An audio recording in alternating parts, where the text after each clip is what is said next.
Mombasa County.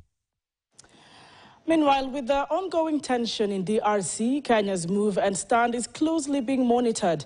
Rwanda and the DRC have traded blame over the skirmishes, with DRC President Felix Tshisekedi often accusing Kigali of backing the M23 rebel group.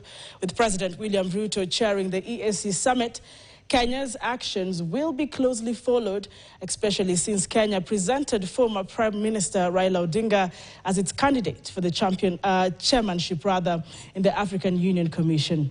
Now, will DRC war impact Raila Odinga's bid for AUC? KTN's political affairs reporter Daniel Kariuki reports.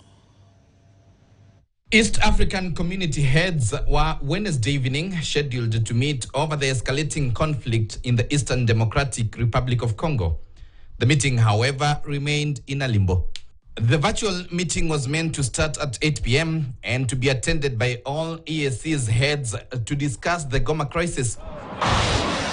DRC's official news agencies say DRC President Felix Tshisekedi will not attend the Heads of State Summit convened by President William Ruto in his capacity as the EAC's chairperson. It is my belief that this engagement is absolutely necessary. The meeting follows immense foreign pressure, with Rwanda confirming its attendance, although it was not immediately clear whether President Paul Kagame will take part.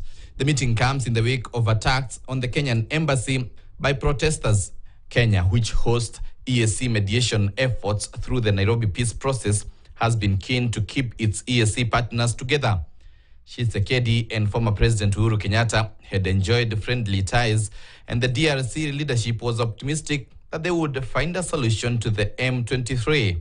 The EAC regional force unceremoniously withdrew from the DRC at the end of their one-year-long mission. Tshisekedi had expressed reservations with the EAC regional force amid concerns that they did not dismantle the M23 as promised. At the time, Nairobi and Kinshasa were on bad terms, most recently due to a news briefing by opposition figure Colonel Nagar, in which he announced an alliance with M23 rebels. The general feeling within the DRC's top brass was that Kenya had been siding with Rwanda in the conflict. Such views may be detrimental to Nairobi, which seeks to head the AUC. Raila, believed to be a friend of Tshisekedi, is banking on the region to vote as a bloc as he faces Djibouti's Foreign Affairs Minister Mahamoud Yusuf and former Madagascar Foreign Minister Richard James in elections slated for next month. University lecturer of History and International Relations Macharia Munene argues whether or not Raila will secure Rwanda's or DRC's vote or any other country will depend on what they think of Ruto, Raila and Kenya. He says, and I quote, "Anything Kenya is involved in will affect Raila in one way or the other, even if Raila is not directly involved. However, it is unlikely that the parties involved in the conflict, that's Rwanda and DRC, will be on the same page in the elections." End of quote. Kagame and Tshisekedi skipped Raila's unveiling as Kenya's AUC candidate at a Nairobi meeting last November, but Kigali sent its Foreign Affairs Minister, James Kaberebe.